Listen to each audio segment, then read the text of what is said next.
Jeremiah 18. കർത്താവ് ജെറമ്യയോട് അരുളിച്ചെയ്തത്, നീ എഴുന്നേറ്റ് കുശവൻ്റെ വീട്ടിലേക്ക് ചെല്ലുക. അവിടെ വെച്ച് ഞാൻ നിന്നോട് സംസാരിക്കും. ഞാൻ അവിടെ ചെല്ലുമ്പോൾ അവൻ ചക്രത്തിന്മേൽ പണി ചെയ്യുകയായിരുന്നു. കുശവൻ കളിമണ്ണ് കൊണ്ട് ഉണ്ടാക്കിക്കൊണ്ടിരുന്ന പാത്രം ചിലപ്പോൾ ശരിയാകാതെ പോകും.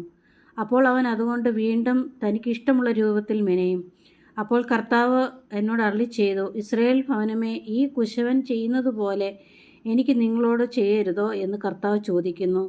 ഇസ്രായേൽ ഭവനമേ, കുശവൻ്റെ കയ്യിലെ കളിമണ്ണ് പോലെയാണ് എൻ്റെ കയ്യിൽ നിങ്ങൾ. ഏതെങ്കിലും ഒരു ജനതയെയോ ഒരു രാജ്യത്തെയോ ഉന്മൂലനം ചെയ്യുമെന്നും തകർത്ത് നശിപ്പിക്കുമെന്നും എപ്പോഴെങ്കിലും ഞാൻ പ്രഖ്യാപിച്ചിരിക്കെ ആ ജനത തിന്മയിൽ നിന്ന് പിന്തിരിഞ്ഞാൽ അതിനോട് ചെയ്യാൻ ഉദ്ദേശിച്ചിരുന്ന വിനാശത്തെക്കുറിച്ച് ഞാൻ അനുതപിക്കുന്നു.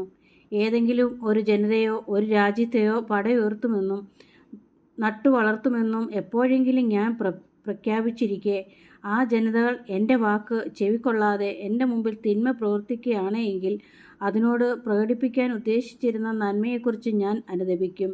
അതുകൊണ്ട് യൂദയിലെ ആളുകളോടും ജെറുസലേം നിവാസികളോടും പറയുക, കർത്താവ് അരുളിച്ചെയ്യുന്നു, ഇതാ ഞാൻ നിങ്ങൾക്കെതിരെ അനർത്ഥം കരിപ്പിടിപ്പിക്കുന്നു. നിങ്ങൾക്കെതിരെ ഒരു പദ്ധതി നനച്ചിരിക്കുന്നു. ഓരോരുത്തനും അവനവൻ്റെ ദുർമാർഗത്തിൽ നിന്ന് പിന്തിരിയട്ടെ. നിങ്ങളുടെ വഴികളും പ്രവൃത്തികളും തിരുത്തുവിൻ.